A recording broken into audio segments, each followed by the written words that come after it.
हम शराब से हमारे कम से कम लाखों रुपए बचे हैं और उतने में हमने सूक्ष्म रूप से शादी की है। और शादी की वैधता कब होगी? जब हम रजिस्ट्रेशन करवाएंगे। और जब हम रजिस्ट्रेशन के आधार पर शादी हो रही है तो ऐसे बवंडर करने की तो कोई ज़रूरत ही, समाज के बीच में एक प्रदूषण फैलाने की कोई ज़रूरत नहीं। आप हो सकता इस कार्ड के माध्यम से, जो इन्विटेशन कार्ड इनका है, इसमें पूरा लिखा है कि मद्यपान निषेध है। सन 2 हो रही है वह एक दिखावा है, लेकिन पहले भी शादियां होती सिंपल है। एक शादी तो एक प्रकृति का एक नियम है कि एक पुरुष और एक महिला का एक मिलन है और एक वंश आगे बढ़ेगा, इसलिए करनी है। आगे खाने पीने वाली जो बात है, जो अपने शानो शौकत है, अपने हैसियत के अनुसार आदमी करते हैं। और जहाँ तक मुझे लगा है कि एक फालतू का एक खर्चा होता है, क्योंकि उस हिसाब से नहीं करना चाहिए। एक सिंपल होनी चाहिए शादी।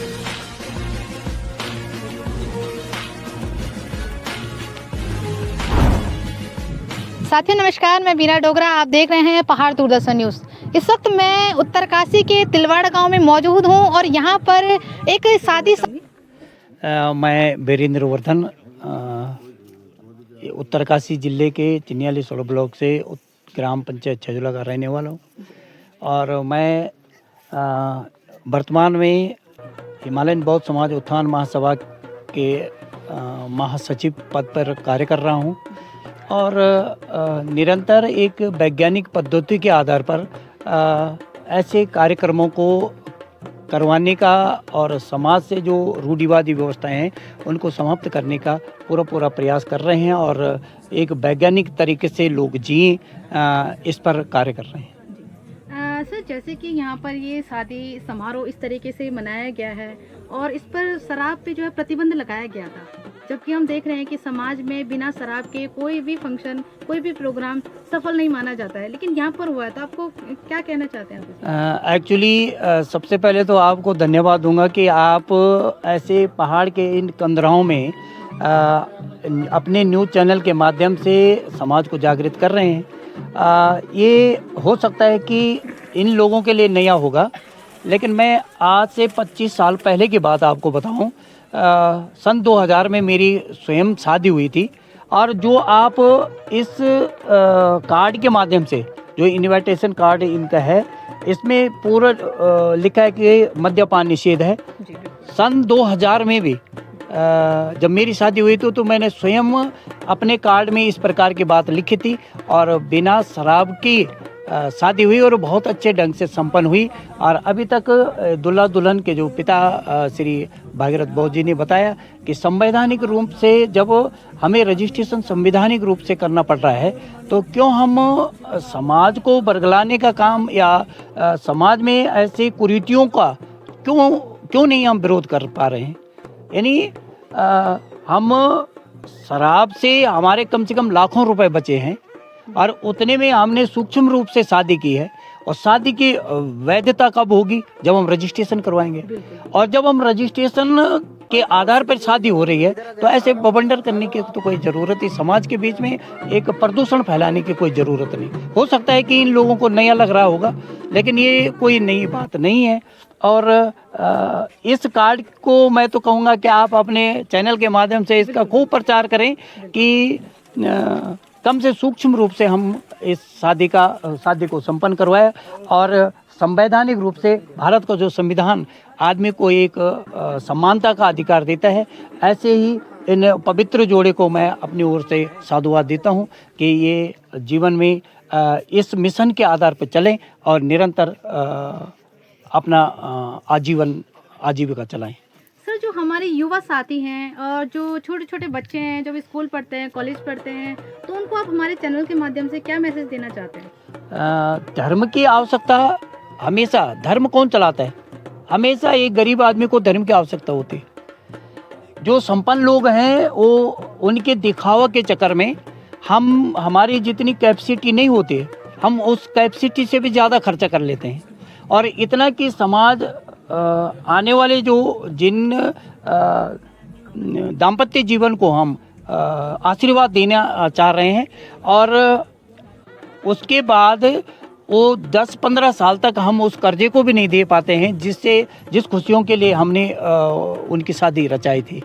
तो ये तो मैं तो धन्यवाद दूंगा इनको कि और इस समाज के लिए कि आप लोगों ने कम पैसे में इतना अच्छा फंक्शन हुआ, शादी हो गई और एक अपने परिवार को सूक्ष्म रूप से बिना कर्जे में आप लोगों ने शादी रचाई है।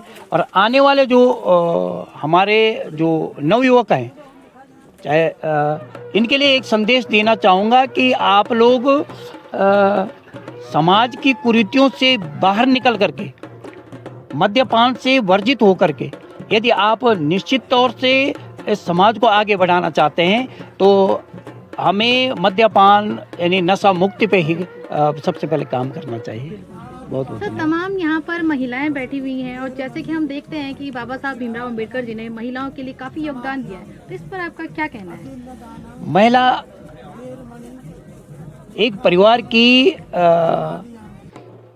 यदि हम किसी बच्चे को कहते हैं तो बच्चे की प्रथम पाठशाला परिवार होता है। और परिवार में यदि माँ पढ़ी लिखी है और माँ के संस्कारों से ही परिवार चलता है। और परिवार के निर्माण के लिए माँ और पिता का बहुत योगदान होता है। तो बाबा साहब के जो हमारे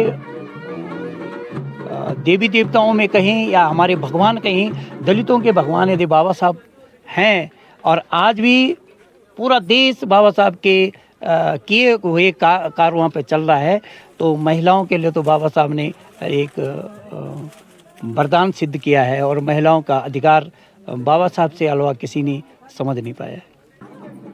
बहुत बहुत धन्यवाद सर। धन्यवाद, बहुत बहुत धन्यवाद सर। सबसे पहले तो मैं बहुत बहुत स्वागत है आपका हमारे चैनल में। परिचय जानना चाहूँगी सबसे पहले सर आपका। मैं जय भीम। मेरा नाम भागीरथ लाल बौद्ध है। मैं उत्तरकाशी उत्तराखंड ग्राम कांडे का निवासी हूँ और मैं सबसे पहले पहाड़ की आवाज़ दूरदर्शन का बहुत बहुत धन्यवाद करना चाहता हूँ कि आप यहाँ पे आए और समाज को जागरूक करने का जो आप लोग यहाँ पे काम कर रहे हैं उसका आपको बहुत बहुत धन्यवाद। और जो आपने ये जानना चाहे कि मेरे विचार कैसे मेरे मन में आया, तो मैंने ये समझा कि जो आजकल 2010 के बाद उत्तराखंड सरकार ने पूरे भारत ने जो ये लागू किया है कि उनका जो है रजिस्ट्रेशन होना चाहिए, तो मैंने ये समझ पाया कि जो शादियां हम कर रहे हैं वो किसी की धर्म के आधार पे कर रहे हैं, लेकिन कानून उसको मान्यता नहीं दे रहा। कानून कह रहा है कि मेरे पास कोर्ट में आना ही पड़ेगा। तो मैंने सोचा क्यों ना, जब हमें कोर्ट में जाना ही है, कानून के शरण में जाना ही है, तो संवैधानिक तरीके से शादी की जाए। बिल्कुल बिल्कुल जी। आपको सर ये प्रेरणा मिली कहाँ से आपको ये? जी, मैं फेसबुक चला रहा था और हिमाचल में इसी तर्ज पे एक शादी की गई। 2 भाई थे जो सरकारी नौकरी पे थे। उन्होंने ने कहा कि अगर हमको आखिर में कोर्ट में जाना ही है शादी करने के लिए, रजिस्ट्रेशन करवाना ही पड़ेगा और जो शादी धर्म के अनुसार उसकी वैल्यू सरकार नहीं मान रही या कानून नहीं मान रहा है, तो क्यों ना हम संवैधानिक तरीके से शादी की जाए। और यही विचार मेरे मन में आया और उसी तरीके से मैंने भी किया। अच्छा सर, जब आपके मन में ये विचार आया कि आप जो शादी करेंगे वो इस तरीके से करेंगे, तो समाज में जो है आपको किस तरीके की बातें आपके सामने आई हैं?